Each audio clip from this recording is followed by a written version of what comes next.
Hello, hello. Welcome back to the show. It's been a hot minute since I've done a solo episode. It's been such a while, but I'm back on the wagon at least once a month. I will release a solo episode and also a guest episode. I feel like that's something that I could commit to rather than weekly. It just started feeling like such a burden, this podcast. But I will do it and honor my own pace and my own cycles. So, anyway, today's episode is dedicated to building community, using community to hack your people pleasing tendencies if you're finding that your current circle doesn't really understand you and isn't really aligned with your values or who you truly are. And there's a bit of tips as well if you are dreaming of being a digital nomad, but you're really intimidated by the thought of solo traveling or starting all over in a new place, relocating, how will you make friends? All this good stuff is coming up in this episode. So first, I just wanted to say that I am someone who really thrives on community. I am an introvert, but I'm quite a sociable one, and I'm right at that cusp, I would say ambivert at times, because once I get close with people, I really almost have found I don't have a max time that we would spend together when I start to feel saturated and want alone time to decompress. But I will need that at some point. So, and depending on who I'm with, I think I'm quite sensitive to their energies and they affect me. And so it is really important that I found to do just be conscious, not quite an audit, but just to be conscious of whom I spend my time with and whom I'm around. And I have found that this journey of becoming more of my true self, my authentic self, and really letting that show has been incredibly difficult because I haven't had a supportive environment from my existing family and most of my friends for allowing that. And with my history also of sensitivity to rejection and abandonment and all this other trauma, it has felt really unsafe to let who I really am show. I think I've gotten so good at being a chameleon, catering to other people, being whatever they wanted me to be for them, to keep them comfortable and to keep people happy and keep the peace and harmony, because that does still really matter to me. My values really is that my relationships are the most important things to me. And how well we loved, who we loved, how we gave and received love, that is what matters the most to me at the end of my life. So it's been really hard for me to tolerate differences or conflict. And so it's been a really long journey of learning how on earth do I honor who I really am and other people too in a healthy and respectful way. So for community, the solopreneur journey, oh gosh, I've actually, since I started 5 years ago, have always been looking for a co-founder, for team members, for people to do this together. I have so many art project ideas and I have so many other things I want to build, but it's really hard to do them alone. You know, some people work best alone, some people work best in teams. I've really tried to not wait to find the right people or people who want to do this in order to move forward with my dreams and my vision. And I have done a lot of great things. I just have found it to be quite hard to keep that energy going or to keep focused in certain ways or to not let the doubt creep in. And so I know solopreneurship is not ideal for me, but in the meantime, I'm going to keep going. And I'm really, really grateful for all of the people I've met along my journey. It's been so good. I've done one-off collaborations. I've done some more ongoing ones. There hasn't been anyone that I've fully partnered with for the entire thing, but that's okay because it's just been so nourishing, so inspiring. And I have to say, this is so belated, but 3 months ago, back in end of March this year, was the amazing conference in Taipei, Taiwan for the Asian Wander Women community. And it was just so great to go. And even though I knew a few people there beforehand from online, I met so many other great, amazing, aligned people there. We just understood each other because we shared that value of wanting to explore the world, and many of them were also to explore ourselves to quite a depth and really create what our soul most yearns for. So there were some people who were remote workers and a full-time job or for working for someone else, but I would say maybe half of them were entrepreneurs and really building something really meaningful and unique to themselves too. And we just understood that, and we also shared, I mean, the Asian diaspora is huge, but we shared a lot of common experiences as well, and being women as well. And it was just so great. Conversations were so easy.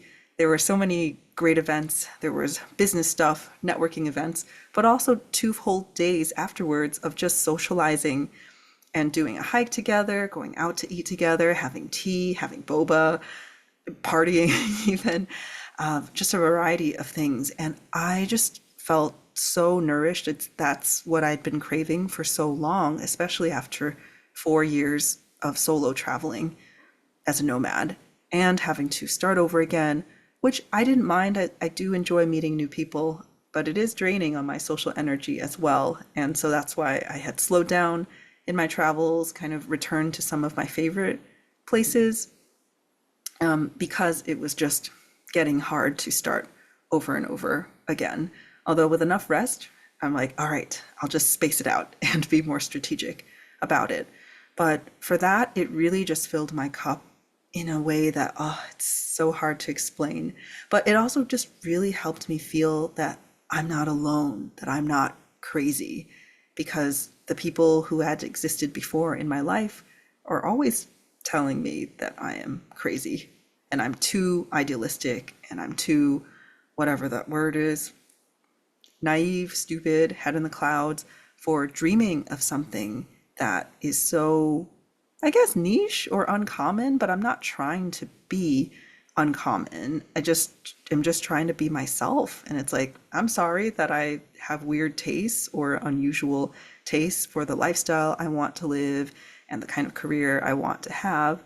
But why should I try to fit in with the mainstream, which arguably is a lot of brainwashing and conditioning and programming from questionable sources even? It's like, who said we had to work a 9 to 5, 40 hours a week even until we're 65, and then we can no longer have a lot of our health in order to do many things that are important to us? It just, a lot of that just didn't make sense. And why do we even need to buy a house? Why do we need to partner up in a traditional nuclear family, and that we have to have children? It's like all of these things that are just unquestioned by many people.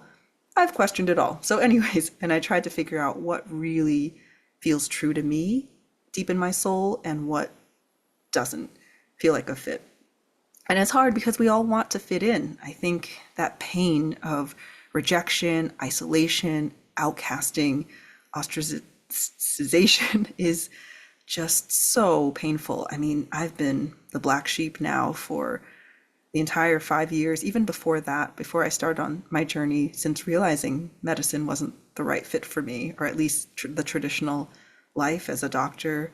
And so that's been 10 years of trying to defend myself or explain myself or justify my choices. And it's just exhausting, I mean, to people who were committed to misunderstanding me. And so it's just been really difficult going through all of this. And so it was so wonderful to find other people who actually were also the black sheep or just actually thought differently, and wanted to live a sort of different from the mainstream life. And I just felt so seen and heard and understood by, I would say, my soul sisters in Taiwan. And we were all from so many different countries, so many different cultures, so many different experiences. And yet it was amazing how we all came together. And I'm so grateful because the connections I've made, I'm still in touch with them, and they've been lovely friendships. And we're actually doing a bit of a reunion in a business conference in Las Vegas in a couple weeks. So later this month, I'll get to see these amazing ladies again. And it's just incredible. So there's something so healing about it. Like, I know we can work with people one-on-one, we can do self stuff like reading books, courses, journaling, like so many things we can do on our own too. But there's something truly about group and just talking to people who've shared similar experiences, who really, really get it, that heals you in a different way. And I can't remember which book it was. I think it was that book, Women Who Love Too Much, about healing codependency in relationships and how it's not like a trained professional that you need, or that they're able to help you in one way, but then actually having a mentor or community, someone who actually went through where you were at now, and just saying, hey, here's what I did to get through, and I'm in a different place now. You really need that in order to complete your healing. At least that's what the book said. And I was like, oh, that really resonates. So a lot of just really community means so much to me, and especially me, the way that I'm wired and everything too. I am moderately open-minded to spirituality, astrology, all these other things out there that I don't quite fully understand. But one of them, apparently, I'm a Libra moon, my moon sign, and the Libra moon is also very relationships focused. And when I read it, I was like, yep, this sounds exactly like me, scarily so. And so I just was like, I'm really sensitive to that, especially being a recovering people pleaser and just so easily losing myself in other people or even with the crowd. It's just been hard. And I'm learning to hold space for that discomfort of being different, as long as I know that it is true to me. But it's just so much easier when I slowly not replace, but intentionally spend more time with people who are more aligned. Not that I'm creating an echo chamber bubble intentionally. Definitely want to keep lots of different exposure to lots of different viewpoints. But it's just been great to, I guess, evaluate. And you know how they say, like, put on your plate, you only have a finite amount of energy and time. And so you want to put things or food that nourishes you, that is healthy on your plate. It's hard to bump off the unhealthy things if you have a void. You're just like, no, no, no, I still need to eat. I still need the food on my plate. But if you just put on some more healthy, nourishing vegetables, it's going to naturally crowd out, I don't know, the junk food that's on there. So I loved that metaphor that I heard for it. And now let's go into, how do you meet more like-minded people? Well, today's world is very interesting because you can find people quite easily on the internet, but not all groups. Well, fake news travels faster than real accurate news, so we have to be careful about that. But the benefit is that for almost any interest that you have, you can probably find it on the internet. Whether you choose to use Reddit or Facebook or meetups, you can, or Google search, you can just find people. Or if you're just like, am I the only one who thinks or feels this way or is into this? Probably not. The internet now can connect you with anyone, anywhere, who probably shares that with you. And so for me, I use mostly Facebook and Meetup, especially when I'm starting over in a new place, when I'm nomading, and I just want to find people who share some similar values. And sometimes you can find those if in certain activities, perhaps if you have any favorite hobbies or activities. For me, one of them is Ultimate Frisbee. And so I know that I found that the people who attend Ultimate Frisbee, they also value health and keeping themselves active and fairly in shape, or at least the cardiovascular system. By doing that, they also tend to love being outside and outdoors. And Ultimate Frisbee is a team sport with usually 7-on-7. And so these people tend to also be more cooperative or chill. I mean, they could be competitive, but I think for the super competitive, they usually prefer an individual sport like tennis, where you can just play singles. But Ultimate Frisbee is I've just found some of the most warm-hearted, caring, and interesting people from it. So that's what I have done in, 10 plus countries now. And it's just been really fun, a great way to meet people. And also, if I don't end up making any connections from there, it feels like time well spent anyway, because I just loved the activity. And so I use that filter when I am checking on what meetups or events interest me. It's like, yeah, worst case scenario, if I don't meet anyone or connect with anyone, will I still enjoy this activity for the sake of itself? For me, such as like an art class or painting class or rock climbing, and I'm just like, yeah, yeah, I would. And in fact, those might be easier too for connecting with people because you have an activity to talk about in case you are shy or socially awkward. I mean, I had to deal with all of that myself and just learning to talk to people. And having the activity gives you just more buffer and a topic that you can talk about. And you already know that you have that in common, or that love for that activity or that interest. So, another tip I would say is that if you are freaking out or anxious about going to an event alone and you're worried about awkward silences or perhaps being the loner and not talking to anybody, also try to enlist a buddy if you can, an accountability partner or person, a wingman or wingwoman. Doesn't need to be for romantic connections, it's just general friendships or some kind of anchor person to go with so that you can feel safe, for that you have someone that you know there, you can feel more relaxed, you can feel like you can be yourself more, and that you can talk to this person if you're just like, I'm not really clicking or able to talk to the other people there. And I would say another tip is also just to, before you go, it doesn't hurt to prepare. I mean, just have top of your mind some interesting experiences or stories from your life and the lessons you've learned, or just something that you feel like, oh, I can maintain conversation or ask this, or even questions to ask of the other people. But then if they ask about me, then I can share those experiences. Usually people like it when you ask about them and they get to talk about themselves. So I do recommend being curious, asking questions, especially the open-ended or perhaps deeper ones, the ones that are not as often asked. I feel like the usual small talk always starts with, oh, hi, what's your name? Where are you from? What do you do? Hate that one because it's reinforces this toxic societal norm, I guess, of defining us just by what we do, by our jobs, by our activities. We are so much more than that. I mean, even if you stripped all that away, there's so much to us, and we're beautiful creatures, and we're so complex. And so I'm not trying to get away from that question. It's been years since I asked that. But instead, I just ask them, hey, what are you up to in the world? I mean, that might be too vague of a question too, but you can ask, what excites you? What do you lose track of time when you're doing? Or what was the best part of your week or your day or your month?